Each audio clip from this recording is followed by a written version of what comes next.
Gente, acabou de vazar um segredo inacreditável, é absolutamente inacreditável.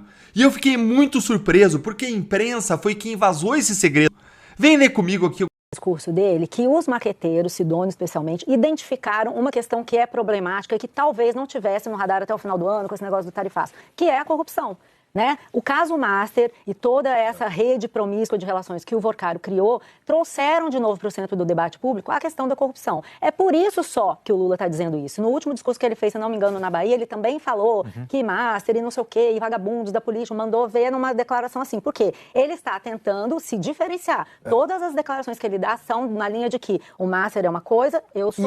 Ainda bem que existe a Polícia Federal, porque no Supremo a tentativa é de abafar, no Congresso é de acordão. Agora, essas investigações... Setores do governo também. Exatamente. Inclusive, o PT da Bahia tem lá seu risco com relação ao Vorcaro, né? Tem toda uma história que fez com que o Vorcaro virasse, e o Master virasse esse banco grande a partir do crescimento que eles tiveram na Bahia, com a carteira de crédito consignado e tudo. Mas onde que eu estou querendo chegar? Eu acho que o presidente, os maqueteiros do presidente estão dizendo para ele que essa vai ser uma questão. Então, ele está se diferenciando porque já está chegando perto dele. Você tem desde o INSS com o Lulinha ao Master chegando aos ministros, tem Lewandowski, o Guido Mantega, todo esse entorno do Lula. Então, o que ele está querendo dizer? Isso aqui não diz respeito a mim. Toda vez que ele tem chance, ele fala isso. E aí, eu acho que tem um outro ponto que ele está identificando, que é o seguinte, esse caso, como você está falando, a Polícia Federal vai continuar investigando, você tem a investigação no Rio, no Amapá, em Alagoas, só em relação ao fundo de pensão estadual, tem uma investigação em São Paulo que está andando sobre o Master como um todo, tem uma investigação em Brasília sobre as fraudes do Master. Tudo isso é ponta solta. Então, você não tem como prever. O que você tem como fazer é dizer, olha, eu estou liberando, justamente, eu estou deixando o Banco Central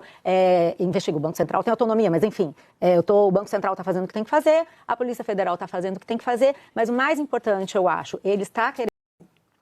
A tentativa de quem acha que o Flávio não é suficientemente competitivo contra o Lula é convencê-lo de que ele se arrisca a ficar sem mandato, isto é, desprotegido das suas imunidades parlamentares.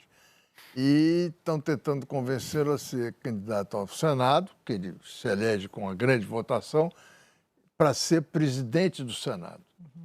E, a partir da presidência do Senado, ele comandar o impeachment de um ministro do Supremo e comandar um Senado que será majoritariamente de direita pelas informações que se tem até agora, né? Ou até usar isso como moeda de troca, de negociação. Também. Então... Vocês estão ouvindo esse furo de reportagem do Merval, né? Então, eu vou sublinhar, porque é furo de reportagem do Estúdio I. O mais irônico, né, desse relato que o Lula fez orgulhoso para dizer que é intransigente com malfeitos, né, na própria família, né? Ele já chamou esse aí, já foi o Ronaldinho dele, porque é reincidente.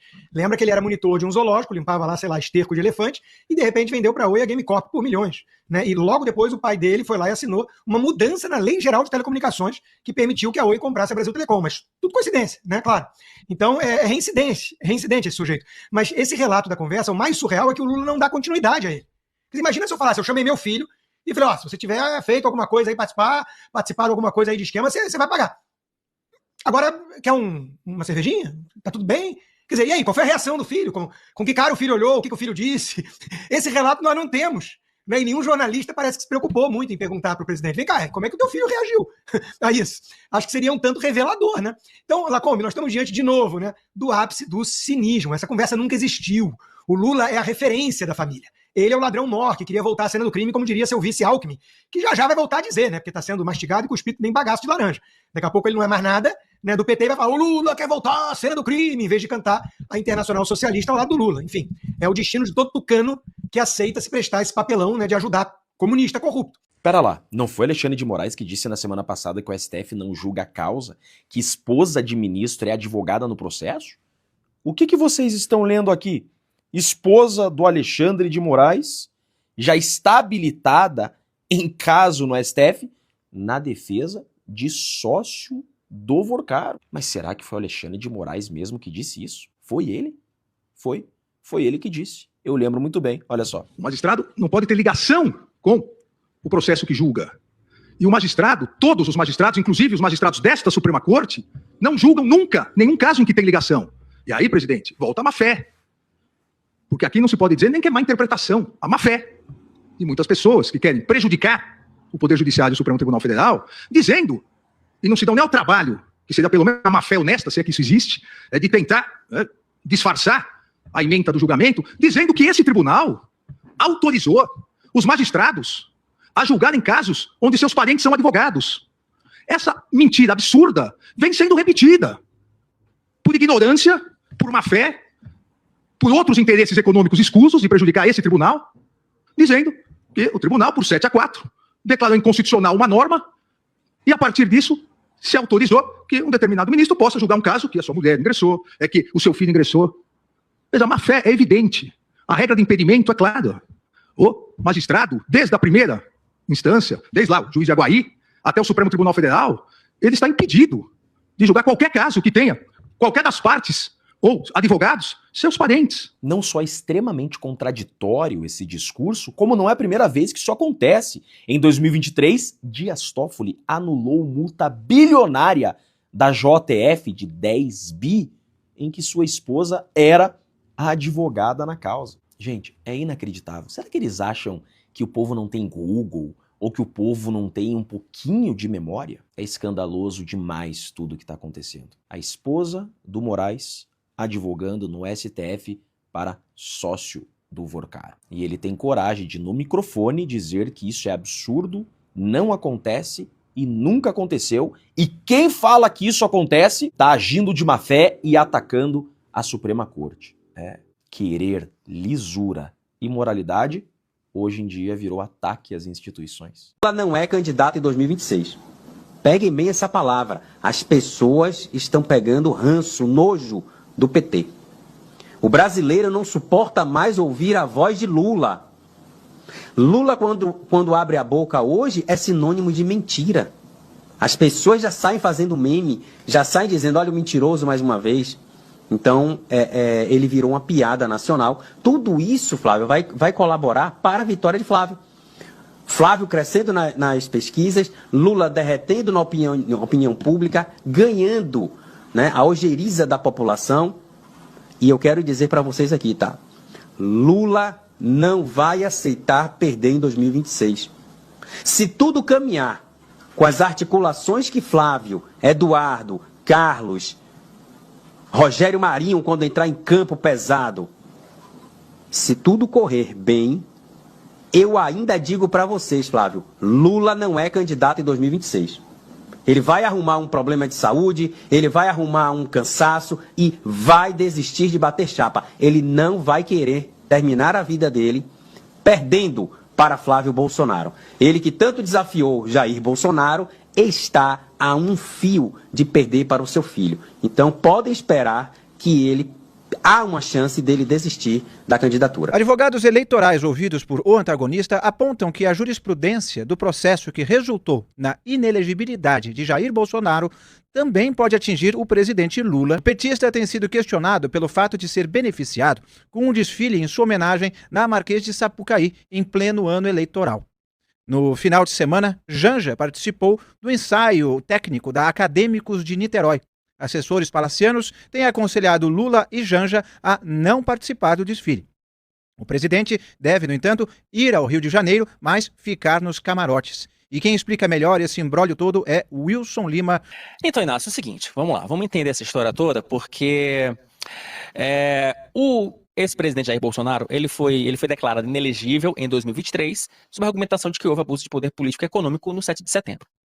E aí, alguns advogados eleitorais com os quais eu conversei nos últimos dias me falam o seguinte, Wilson, as balizas são muito semelhantes.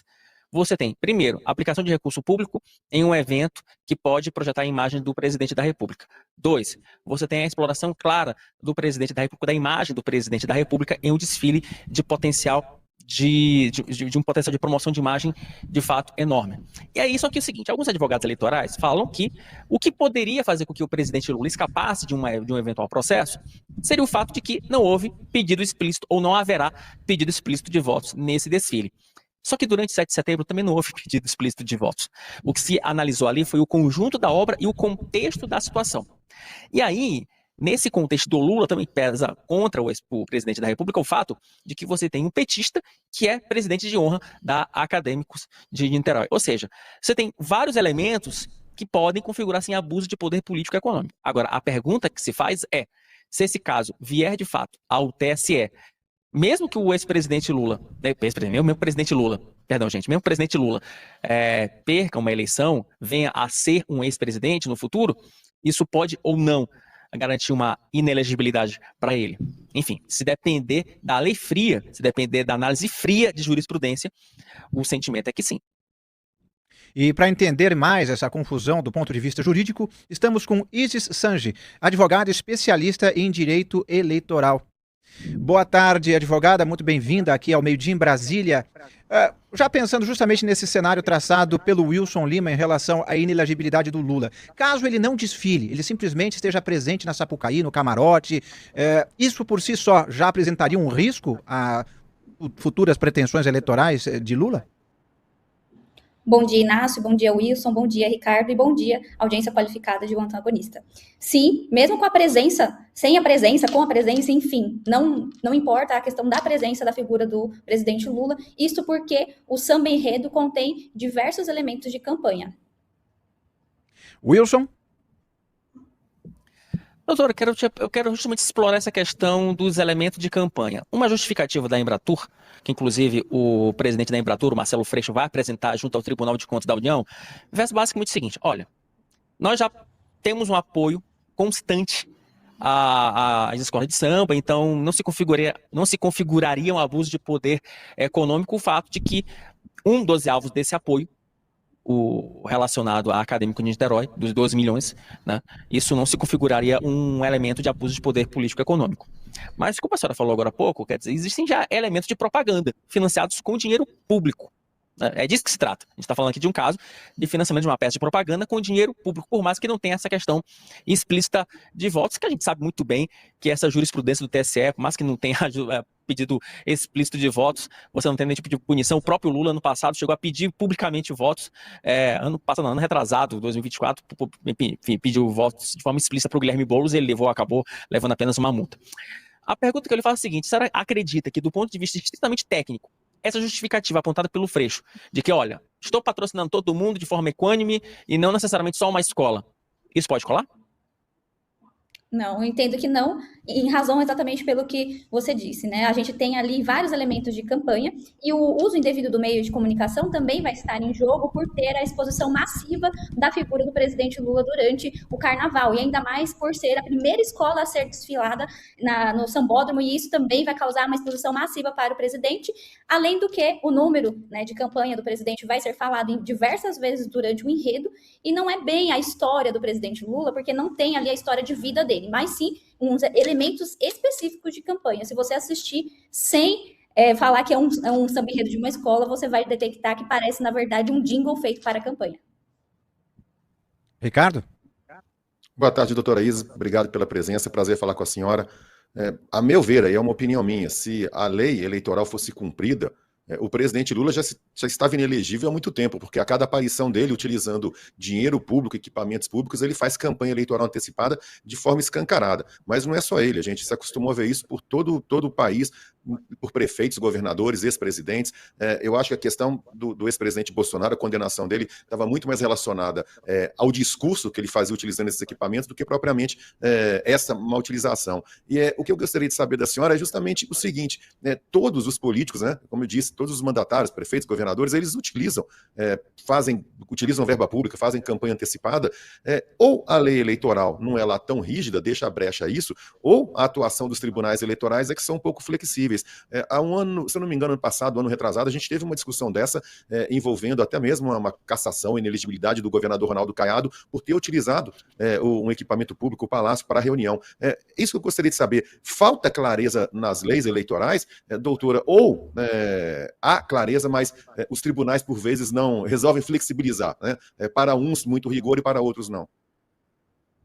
Eu entendo que há sim clareza, o que pode ter aí é uma questão de interpretação e o que é colocado, de fato, pelas defesas, enfim, vai depender de cada processo para ser analisado. No entanto, que a gente vê que a legislação ela é muito bem feita nesse sentido e, inclusive, não tem só uma repercussão na questão do direito eleitoral, mas também no direito administrativo, porque isso viola os princípios constitucionais da impessoalidade, da moralidade.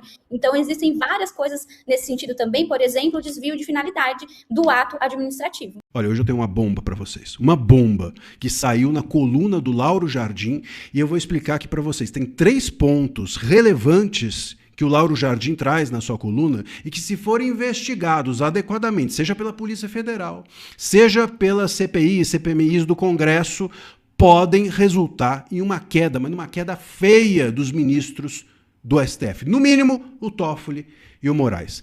Veja só, a Polícia Federal está investigando a relação da empresa Meredith, que é uma empresa da família do Toffoli e que intermediava negócios, inclusive do resort do Tayaya, até porque Meredith DT é Dias Toffoli. Óbvio, muito provavelmente é isso.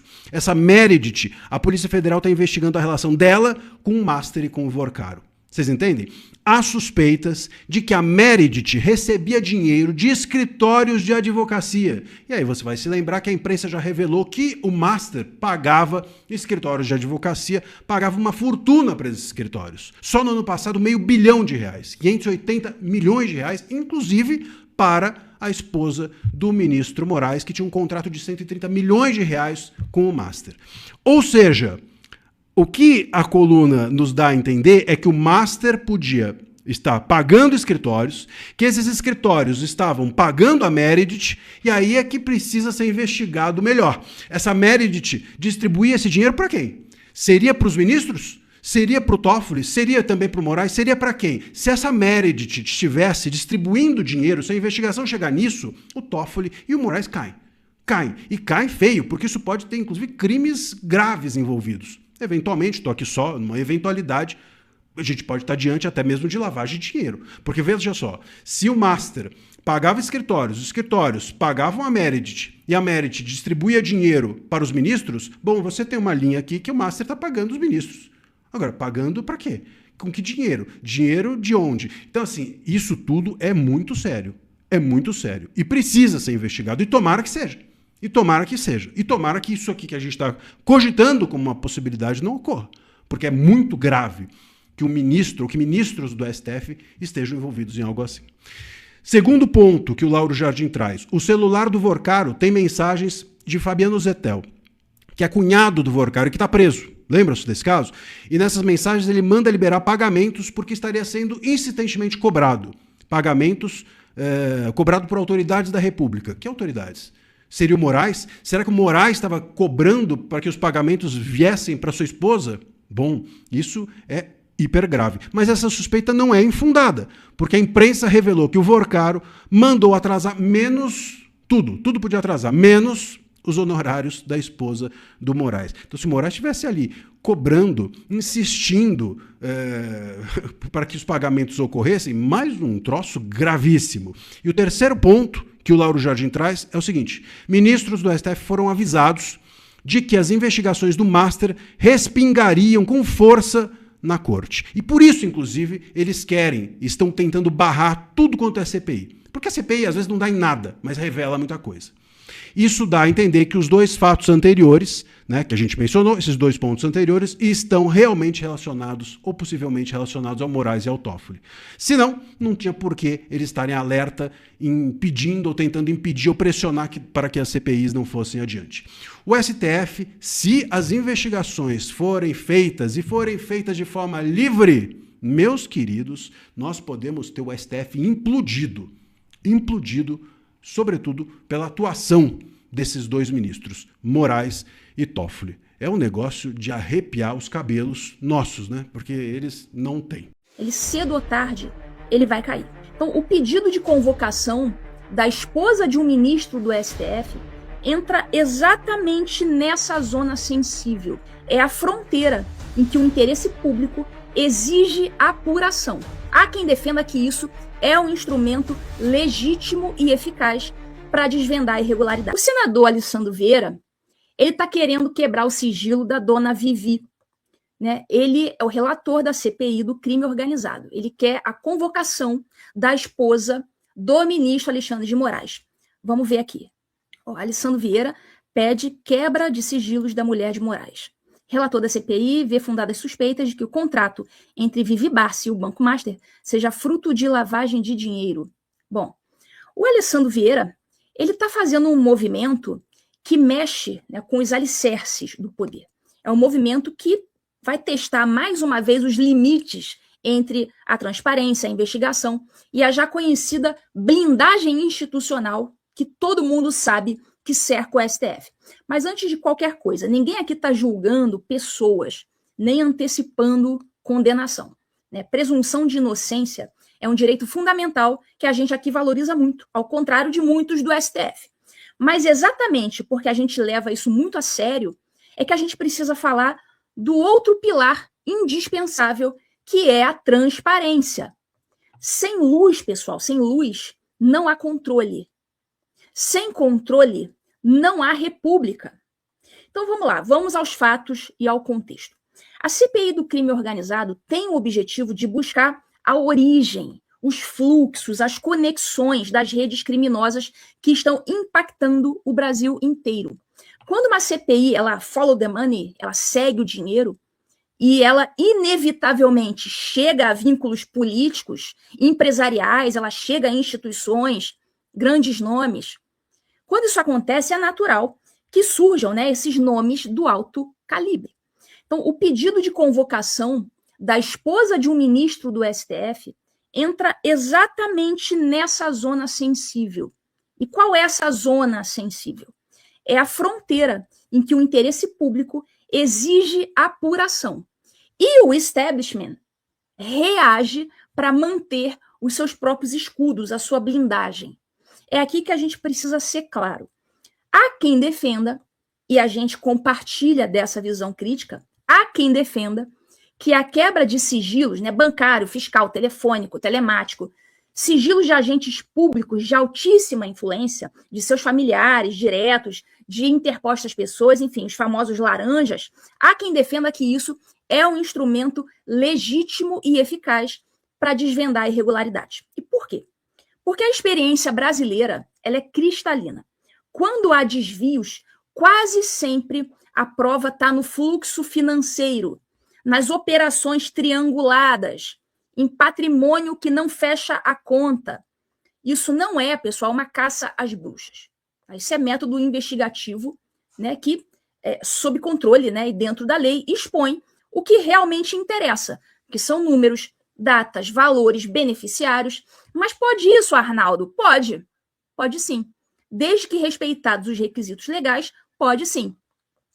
As CPIs, elas têm poderes de investigação próprios das autoridades judiciais.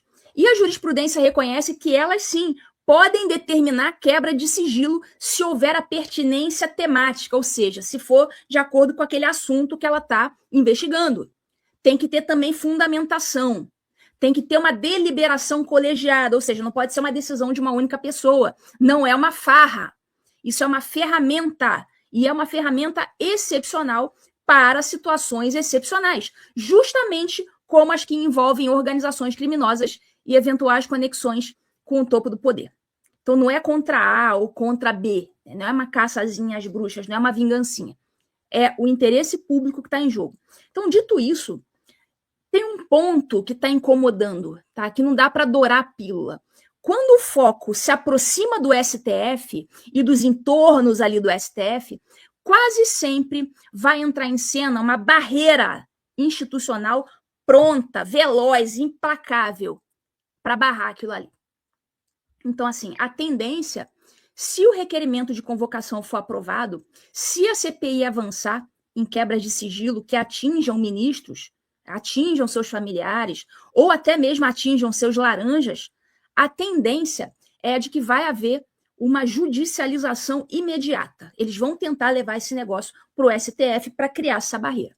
Então, qual que é a expectativa realista desse caso? Na minha opinião, tá? Vai rolar uma liminar para travar tudo. É possível? Sim. É provável? A história recente sugere que sim. É muito provável. E o que isso comunica à sociedade? Para muita gente, a mensagem ela é assim, inequívoca. Quando você chega perto do STF, a porteira se fecha. O cidadão comum, ele vai olhar para isso e vai pensar assim, pô, quem não deve não teme. Por que tanta pressa em interditar a investigação? Bom, vamos fazer as perguntas que um país adulto precisa encarar. Pergunta número 1. Se a CPI está seguindo o dinheiro em uma investigação com pertinência clara, qual o problema em você convocar uma pessoa que pode esclarecer os fatos, inclusive familiares de autoridades, desde que isso seja estritamente necessário e fundamentado, o que é o caso da dona Vivi? Por que o padrão tem sido aceitar uma devassa impiedosa no cidadão comum, devassa total, inclusive não só sobre o cidadão comum, mas político de baixo clero, médio escalão, empresários, servidores, mas na hora que o investigado é uma pessoa das altas rodas do judiciário, ergue-se imediatamente uma muralha em volta dele. Ninguém pega. Mas se é um cidadão comum ou um político que não tem muita visibilidade, ou até mesmo político de visibilidade, mas que seja da direita, aí pode devassar a vida do cara. Veja o que fizeram com o Marcos Duval.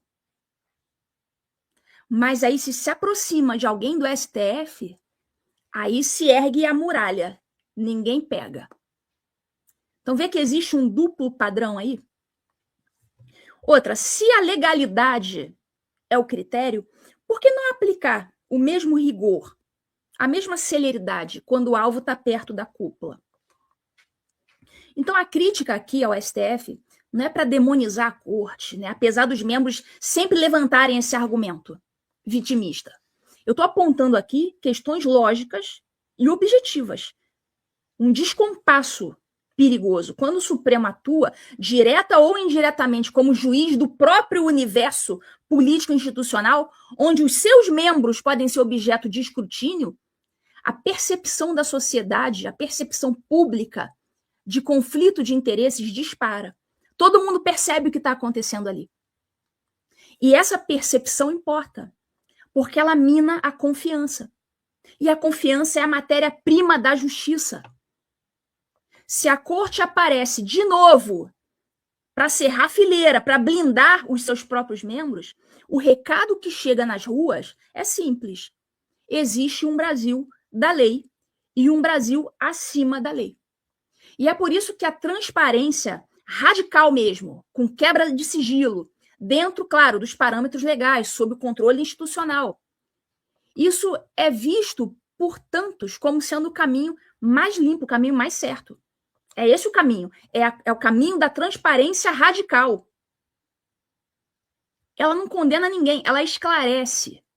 Certo? E se ao final nada houver, ótimo. Os inocentes saem mais fortes, as instituições ganham o crédito e o público reassume a crença no sistema. Agora, se houver irregularidades, que estas venham à luz, doa quem doer. República é exatamente isso. Ah, mas a família do cara não tem nada a ver. Tem. Tem sim, se houver indícios concretos de que a família foi utilizada como uma rota de ativos, como escudo patrimonial, como peça operacional do crime. E convenhamos, por tudo que se sabe sobre a atividade advocatícia da doutora Viviane, são altamente suspeitos um contrato de honorários de 129 milhões, sem um único trabalho aparente, o acúmulo patrimonial, as ações combinadas do seu marido, tudo é muito suspeito. É assim no mundo todo. Quando há suspeita razoável e pertinência investigativa, os familiares podem e devem ser ouvidos. E mais, em casos justificados, como esse, eles podem sim ter os seus sigilos quebrados. O que não pode é você transformar família em salvo-conduto eterno, em blindagem eterna, nem aqui, nem em nenhum lugar sério. Mas vamos antecipar aqui os argumentos, né? Os defensores de barrar a convocação, ou barrar as quebras de sigilo, eles vão falar assim, eles vão criar justificativas, né? Para proteger os direitos fundamentais da dona Vivi, é para proteger a intimidade dela, a honra, o devido processo legal. Tudo isso é legítimo e deve mesmo, claro, ser preservado. Só que os direitos fundamentais, eles valem para todos, inclusive para quem está do outro lado da mesa. Existem maneiras de você proteger os direitos sem você aniquilar a investigação. Desde que você tenha decisão fundamentada, delimitação temporal, delimitação material dos dados, guarda de tudo sob a cadeia de custódia, sigilo processual sério, responsabilização se houver vazamento. Se você fizer tudo isso direitinho, o direito fundamental de todo mundo vai estar preservado. O que não cabe é você ficar ali se valendo de princípios como escudo, e um escudo genérico, para impedir que a luz alcance essas zonas que estão sombrias. Então, se o pedido for aprovado e essa máquina da CPI começar a rodar, o roteiro provável vai ser esse aqui. Judicialização. Eles vão entrar com a ação. Depois vem uma liminar marota, junto com aquela narrativa oficial de proteger garantias, etc. E, na prática, isso vai significar o quê? Paralisação das investigações. Então, é exatamente essa previsibilidade que alimenta a desconfiança. É assim que eles agem. E a gente sabe disso, então a gente consegue prever o pior. Né? Para a sociedade, isso soa como um reflexo automático de quem tem alguma coisa a esconder. Então, assim, repara só, a gente não está aqui afirmando culpa de ninguém, a gente está descrevendo o efeito público de bloqueios sucessivos de investigações, quando esse alvo é poderoso. Sempre que o alvo é poderoso, eles bloqueiam a investigação. Então, a forma importa. E hoje, a forma ela está destruindo a confiança. Então, qual é a posição editorial aqui do TV Injustiça? É a de que, sim, é preciso convocar quem for necessário para depor, inclusive a esposa de um ministro, inclusive irmãos, inclusive parentes de outro ministro, se os fatos e a pertinência investigativa assim indicarem, o que é o caso. E sim, é preciso aprovar e executar quebras de sigilo quando houver indícios objetivos e fundamentação robusta, o que é o caso também. E mais, é preciso resistir a essa tentação de blindagem. O STF deveria ser o primeiro interessado em abrir o caminho para as apurações técnicas, sob os parâmetros legais, controle sério. Ele deveria ser o primeiro interessado em não deixar nenhuma dúvida pairando sobre a integridade da corte, sobre a integridade dos seus membros. Quem confia na própria lisura não teme a auditoria, pelo contrário. Quem confia na própria lisura exige essa auditoria quando a sua dignidade é posta em xeque. Pedir transparência não é atacar a instituição. Transparência é o maior ato de defesa da instituição. Então, se o Supremo quiser ser maior do que qualquer suspeita, que permita, então, que as investigações avancem, quando forem legais, pertinentes e necessárias, o que é o caso aqui. Que não vire as costas a um país que está pedindo só o básico: luz, método e coragem. Enquanto isso, a gente segue aqui acompanhando, cobrando e analisando cada passo. Porque justiça, pessoal, sem ter esse escrutínio público, não é justiça jamais. É um poder ali opaco. E um poder opaco, em democracia, não se sustenta. Ele, cedo ou tarde, ele vai cair. Atualização rápida sobre Bolsonaro, como eu disse. Segundo a Veja, os novos sinais do Supremo sobre a possível prisão domiciliar de Jair Bolsonaro. Pelo andar das coisas no Supremo, o pedido de prisão domiciliar de Bolsonaro deve ser pautado nas próximas semanas na primeira turma. Nas próximas, né? Acho que não torturaram o suficiente. Ou talvez porque é carnaval, né? Estamos chegando a esse entendimento de que a turma seria o caminho, diz o ministro do Supremo. Se for pautado na turma ou não, sabe, isso não muda em nada no final do dia. Porque é uma decisão que cabe a apenas uma pessoa. Se for colocado na turma, os membros da turma vão votar de acordo com a vontade do imperador brasileiro. Né? Essa decisão, no entanto, cabe a Dom Pedro III. divulgou na sexta um laudo da Polícia Federal de 52 páginas sobre o estado de saúde de Bolsonaro e a qualidade das instalações da Papulinha. No documento, os peritos confirmam as condições de saúde delicadas de Bolsonaro. A imprensa poderia ter dado um foco maior nisso daí, mas dizem que a estrutura no complexo penitenciário da Papuda está preparada para atender o ex-mandatário, mais ou menos. Diz que precisa de otimizações, esse é o termo utilizado.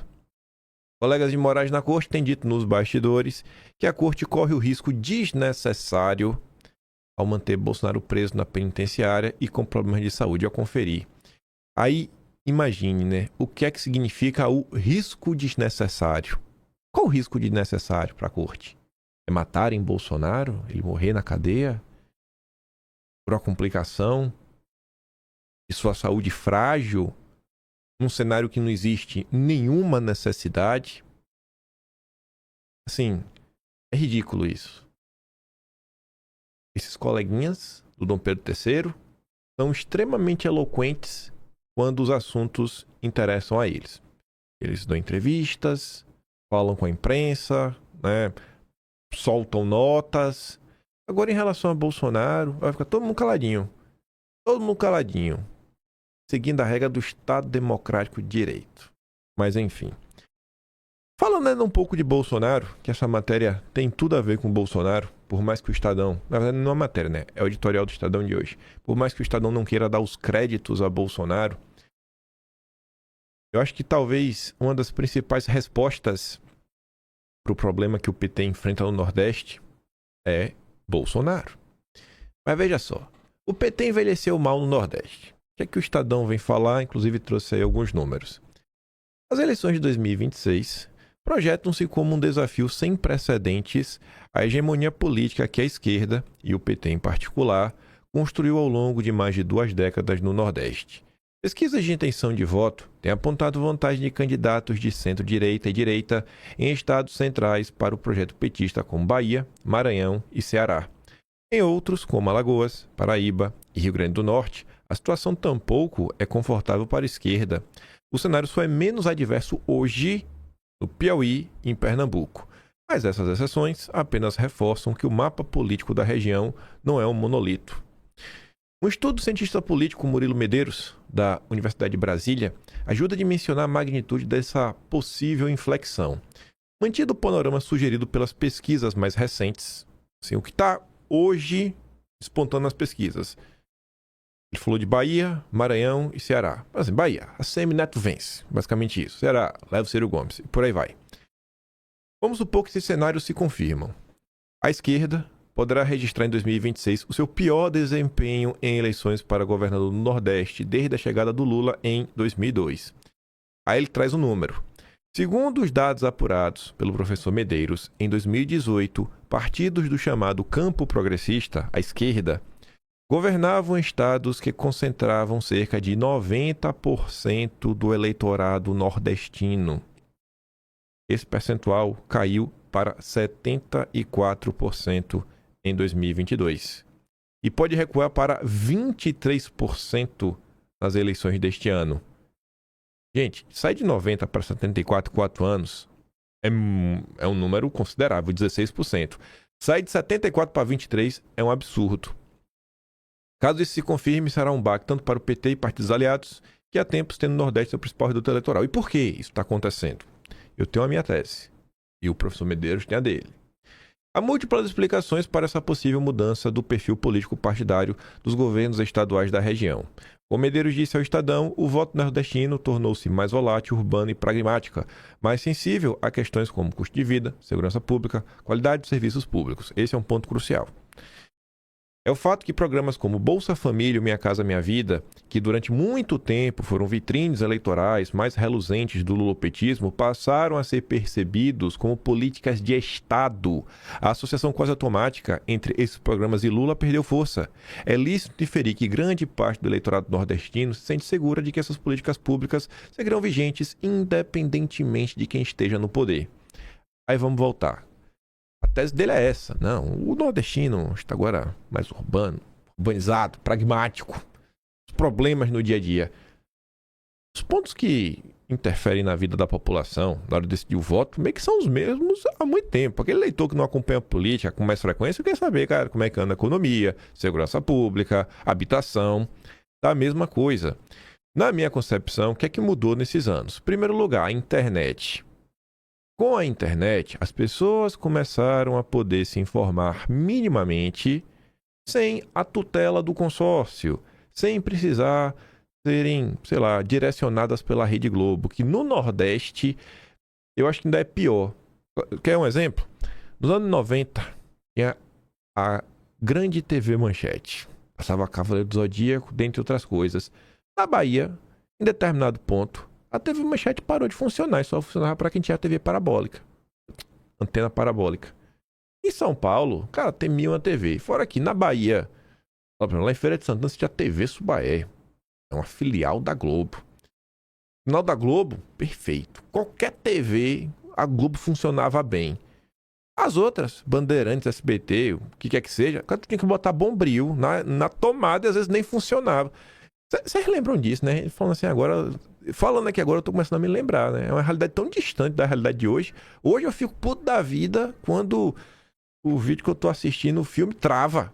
Sabe? E demora pra carregar. A imagem 4K perfeita, tu vê a cara toda papocada do ator. Rapaz, dos 80, às vezes a imagem ficava subindo assim, ficava aquele estática no meio. Olha como a coisa mudou. E a Globo sempre teve esse acesso. Então, o que a Globo falava era a lei. Agora não tem mais isso. Temos o celular, temos as redes sociais como um todo. E a gente sempre fala, né? Por isso que o regime quer censurar as redes sociais.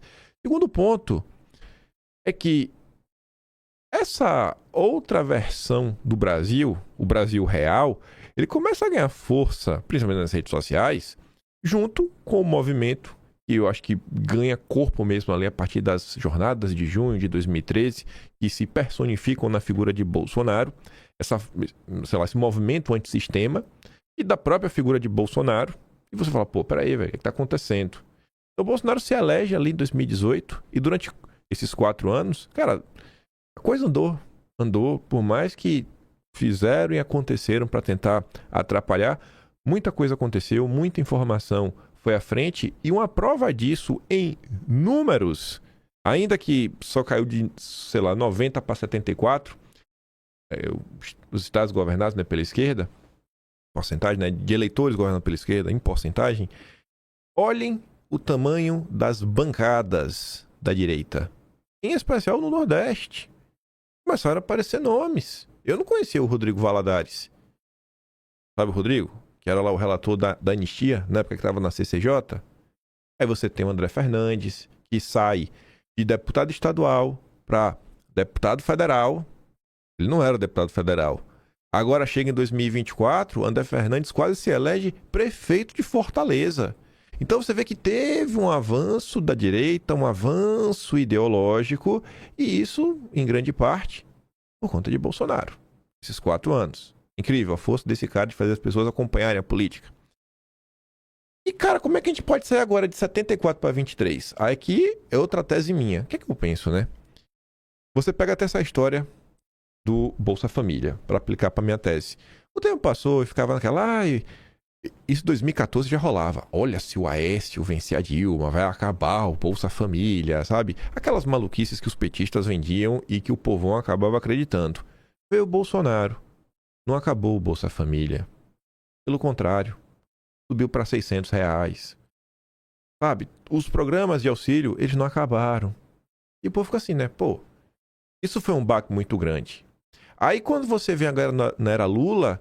Vem a segunda parte, que agora que tem internet, que as pessoas realmente acompanham, que a memória está um pouquinho menos pior, porque o brasileiro ainda deixa a desejar, ele começa a ver e fala, caraca, bicho, a imagem que eu tinha do Lula não condiz com a realidade. Eu pensava no Lula, no pai dos pobres e tudo mais, e pipipi, popopô, e o Lula assumiu o governo só para aumentar imposto. Aumentar imposto, o país só piora. Estão roubando aí dos velhinhos, o CPMI do INSS, estão roubando aí do povo como um todo, crise generalizada no regime, né? É o caso do Banco Master. Então tem esse outro ponto, né? Porque o pessoal às vezes cria umas memórias afetivas, e não fazem a mínima ideia porque eles apoiam, deixam de apoiar fulano, ciclano, beltrano. Não, Lula. Que Lula, irmão? Que Lula? Tá maluco, é? Tem gente que tem a imagem do Lula romantizada de uma época que eles não acompanhavam só o que passava na Rede Globo. Não, porque o Lula... Que mano é Lula? Surfou o ciclo da commodities, aí o Brasil como um todo deu uma melhorada. Aí o povo acha não, que foi o Lula.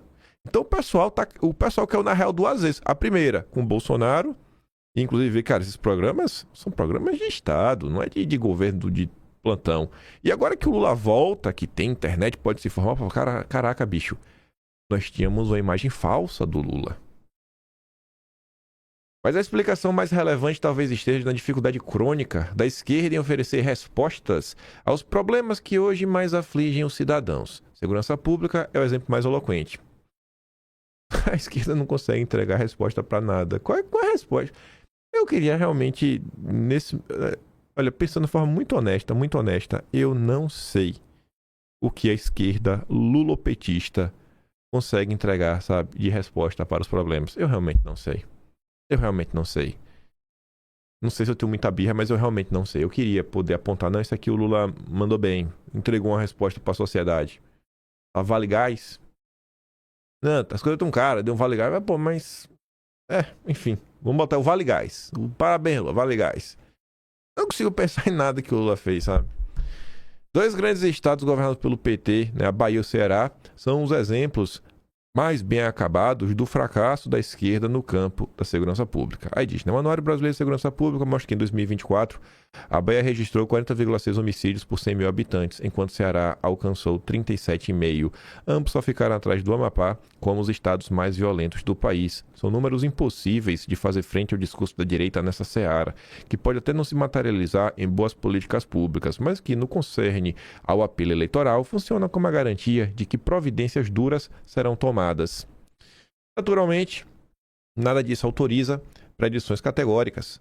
A política brasileira é volátil e o próprio lulopetismo ainda dispõe de um ativo poderoso, que é a figura do Lula, incumbente cuja presença física em campanhas estaduais continua sendo decisiva para viabilizar candidaturas.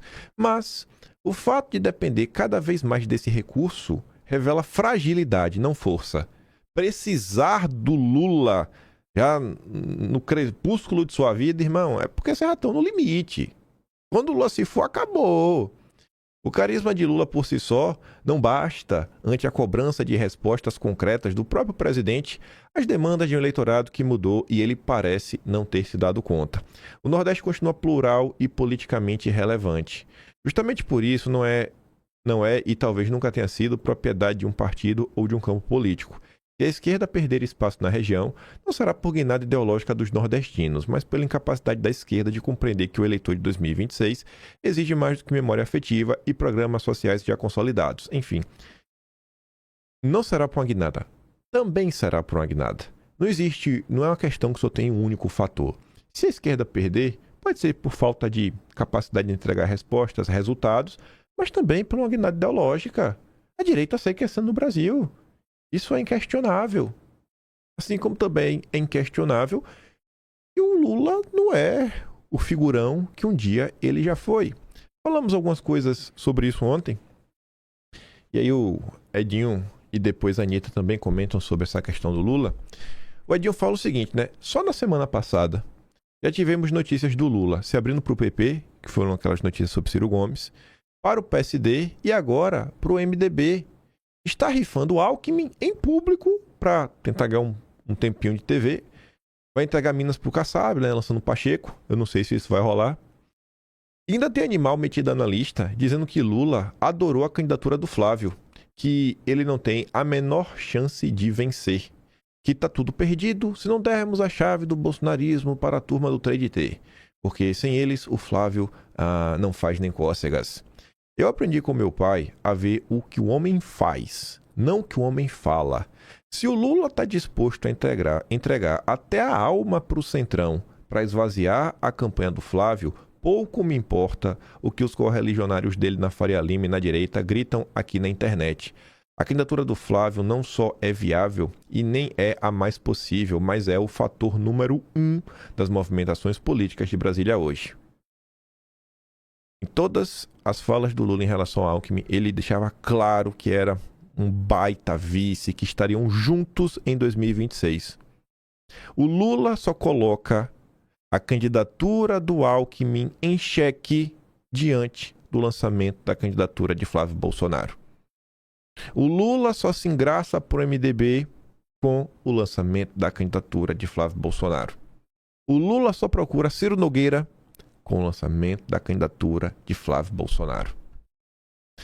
A Anitta vem na mesma linha. Ela coloca a nota que a gente comentou ontem, né? Lula procura partidos do Centrão e quer vice do MDB para isolar Flávio Bolsonaro. E ela fala, a maior prova de que Lula está com medo de Flávio é uma regra básica de comunicação eleitoral. Ninguém nomeia adversário irrelevante. E a Anitta trabalha com marketing político. Lula não cita o Flávio, não polemiza com o Flávio e não o enfrenta publicamente em suas manifestações, justamente para não consolidá-lo como o principal polo de oposição.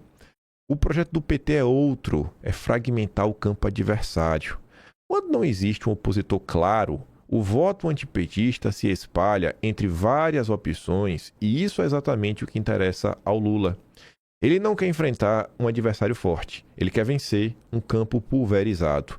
Por isso, toda candidatura lançada fora do eixo Flávio Bolsonaro, na prática, sem piadas, sem chateação, cara, na prática, em termos práticos, ajuda o Lula, favorece o Lula, gostem ou não os envolvidos. Não é sobre a intenção, eu estou lançando minha candidatura para safadear com o Flávio para dar Lula. Não, cara, não é a tua intenção, é o fato real, é a política como ela é. A pergunta incômoda é simples. Quantos desses movimentos nasceram por ingenuidade política e quantos nasceram em conversa, combinação ou alinhamento com o sistema? No fim, cada um escolhe no que acreditar, na leitura fria da realidade política ou nas narrativas confortáveis que circulam em bolhas digitais, repetidas por comentaristas, influenciadores e formadores de opinião que preferem simplificar o jogo a encarar o tabuleiro como ele é. A política, como sempre, não premia quem grita mais, premia quem entende o tabuleiro. Aí, sobre a pulverização das candidaturas, o senhor Gilberto Kassab estava lá lacrando na Bandeirantes, falando que a candidatura dele é a mais viável. É, super viável, super. Escute só. Flávio Bolsonaro, ela é uma candidatura mais da direita, portanto com uma dificuldade maior de caminhar para o centro no segundo turno. Os nossos candidatos, eles têm um perfil mais de representar o centro, portanto vão dar ao Lula mais dificuldade de avançar no centro. Então eu acredito que nós somos muito mais competitivos no segundo turno do que o Flávio. Quer dizer, o Lula avançaria sobre o centro com mais facilidade, tendo o Flávio como adversário. Exatamente. Ou se o Lula tropeçar, o centro vai ficar, né, um pouquinho dividido. É, mano, uma coisa dessa. Todos os números mostram o contrário. O centro. Sabe o que me dana? Sabe de verdade o que me dana? Ninguém questiona o que é o centro. Ninguém questiona. O que é o centro, gente? O que são políticas do centro? O que são políticas públicas do centro? O que é a agenda ideológica do centro? Eles usam, assim... É um discurso puramente emotivo. Porque quando as pessoas escutam centro, elas pensam em centrada, equilíbrio. Nem muito pro lado, nem muito pro outro, sabe? E o ser humano tem essa empáfia, às vezes arrogante, de achar que não, eu sou melhor porque eu estou acima do bem e do mal. É um discurso idiota. E ninguém pergunta assim, cara, vem cá, bicho, o que é o centro? Que centro que você é, sabe? É um papo furado numa sociedade que o povo tá cada vez mais cansado de ouvir esse discurso sem sal, sem açúcar. O povo quer tiro, porrada e bomba. Dos dois lados, que tá todo mundo por aqui. Aí vem o outro, do centro, Centrão, Ciro Nogueira. PP pode apoiar o Flávio. Pode, né, Ciro? Pode, não é uma certeza, pode. Tem chances do PP apoiar o Flávio, só depende dele. Esse Ciro, questionado se teria alguma condição em troca do apoio, né? ele respondeu que o filho 02 do presidente tem de fazer uma campanha voltada para unificar o Brasil. Bom, o Flávio ele deixou isso bem claro na entrevista, quem assistiu viu. Ele tem que parar de querer falar só para a bolha dele. O que é falar só para a bolha, Ciro? Quero ter um discurso que nos leve a ganhar a eleição. Não pode ser um discurso só para falar para a extrema-direita, né? Então, você chamando o Flávio de um extremista. E para isso ele precisa falar de segurança, que ele fala o tempo inteiro. Diminuição de impostos. O mantra do Flávio vem sendo o tesouraço. Preço dos alimentos, idem. O Flávio, inclusive, está falando de soberania alimentar. O que diga respeito ao dia a dia das pessoas, não pautas ideológicas. É basicamente o que o Flávio está falando o tempo inteiro, sem parar. Então, ver o Ciro Nogueira repetir uma coisa que todos estão vendo, só mostra que ele é um cara safado. É um cara desonesto. Ciro Nogueira realmente é desonesto, sem caráter. Aí, enquanto ele fala isso em público, no on, para o Poder 360, colocou o microfone na boca dele, ali a aspas que ele falou, aí saem os bastidores. O que acontece em off? O pacto de não agressão entre Lula e Ciro Nogueira.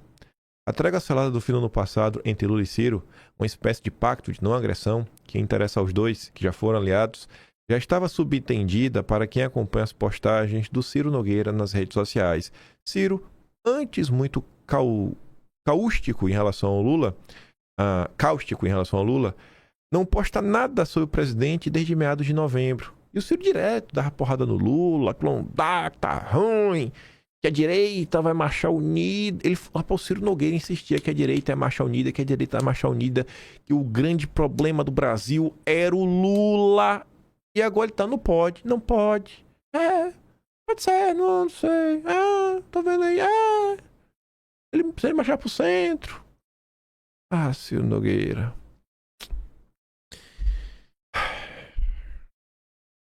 Vocês lembram do Rony? Nosso político do PL, que recebeu uma proposta, né, para falar umas coisinhas ali do escândalo do Banco Master, e ele não apenas se negou a falar como revelou e gerou aquela treta dos influenciadores do Master. Pois bem, o mesmo Rony que botou a boca no trombone fez ontem um breve tweet que é fácil de entender porque não tem ninguém na rede social criticando o Rony. Não tem ninguém criticando o Rony. Não tem ninguém falando que o Rony tá, sabe, tá atrapalhando, tá de gracinha. Não, tá todo mundo batendo pau pra ele. Falou o seguinte, ó. Aqui no Rio Grande do Sul não estarei na campanha do Flávio no primeiro turno. Eu estou em campanha desde já. E para isso precisamos de união da direita, atrair outros espectros políticos para um projeto de Brasil que está além de indivíduos. Nosso adversário é Lula, é a esquerda. Pronto. Eu não sei para quem ele mandou essa indireta, né? Que já estará com o Flávio desde o primeiro turno. Pelo visto, o Rony é uma pessoa inconsequente. Porque por mais que o Rony fale para muitas pessoas, ele não quer se reunir com o Flávio, fazer reunião com o Flávio para ver como que ele vai apoiar, né? Porque ele não pode se comprometer. Meu Deus, que coisa, viu? Parabéns, Rony, por esse tipo de postura. Para você, Mário Frias, Marcos Polon e tantos outros, né? Que, curiosamente, não estão sendo cobrados nas redes sociais. É incrível. Todos os políticos que verdadeiramente estão apoiando o Flávio Bolsonaro não estão sendo cobrados. É incrível isso. Parece que tem um padrão, né? Parece que tem um padrão. Os ataques nas redes sociais, né, seguem um padrão. Aí, falando desses ataques, Flávio compartilhou, né, a entrevista também e falou o seguinte: tive o prazer de bater um papo com Arthur e o Kim sobre o futuro do país, conversamos sobre o caminho da prosperidade e o que fazer para salvar o Brasil das mãos do Lula e do PT. Aí um perfil chamado Berg, que eu já saco de verões passados, falou o seguinte, ó: quem anda com esse tipo de gente não merece apoio. Não é papai o Flávio, papai o Lula. Como assim? Não pode. Só vou votar se não der entrevista. Não pode falar. Aí eu coloquei 3 prints ali embaixo do back, eu vou dar zoom. Aí eu falei assim, né? Vive pra atacar o Bolsonaro e quer fingir que não vai respeitar o Flávio pela entrevista do Quinto Elemento. É sempre o mesmo padrão. Finge pedir união da direita enquanto quer destruir Bolsonaro. Agora pesquisa lá no perfil dele. pra ver quem que ele idolatra. Vê se o Berg ama de paixão algum deputado federal. Vê lá. Mas essa é a postagem, ó. Quem anda com esse tipo de gente não merece apoio. Será que o Berg realmente tem algum interesse em apoiar o Flávio? Eu só peguei postagens nas últimas, sei lá, 72 horas. O Rafael Lima do Ideias Radicais compartilha, né? Ciro Nogueira encontrou com Lula. Aí ali o Berg, ó. Inicialmente esse era o plano, mas o frouxo do Bolsonaro entrou no poder e gente como Ciro Nogueira hoje é chamado de direita. Alguém chama Ciro Nogueira de direita, gente? Algum de vocês chama? Algum de vocês gostam do Ciro Nogueira? O frouxo do Bolsonaro. Esse aí é o cara que agora... Ele agora não vai para mais... Porque agora o Flávio dá entrevista, né? Pô, pra mim, pô, não pode. É um padrão, sabe? Essas pessoas que ficam na internet falando, tem que unir a direita. Não é que eles querem unir a direita. Esse papo de unir a direita, ele só aparece quando algum político fez uma cagada. Eu nunca vi, sabe? Sei lá, eu nunca vi o Mário Frias falando de unir a direita. Ele pedindo. Sabe? Ele nunca fez, não vi ele fazendo nada pra ser criticado ao ponto de opinião na direita. Felipe Barros também eu não vi. Marcos Paulon também não vi. Agora tem uns engraçadinhos que às vezes aprontam, né? Aí eles, pra baixar a temperatura, vamos unir a direita, para de falar de mim. Outra postagem aqui, né? Ninguém respeita quem não se respeita. Lula disse que jamais trocaria dignidade pela liberdade. Lembrando que recusou acordão por domiciliar com tornozeleira. Essa senhorita aqui, ela odeia o Bolsonaro também, né? É uma maledicência sem igual. Tentou se eleger política, não conseguiu. E aí, desde então, desde 2022, desde o final de 2021 mais ou menos, se aproximou da turma dos Weintraub e virou uma crítica aberta do bolsonarismo. Ele tá ali, ó. O cachaceiro dando aula pro frouxo. É. Dando aula, né? Um cara que realmente foi preso, pelos motivos que foi, tá dando aula pro inocente que tá sendo torturado.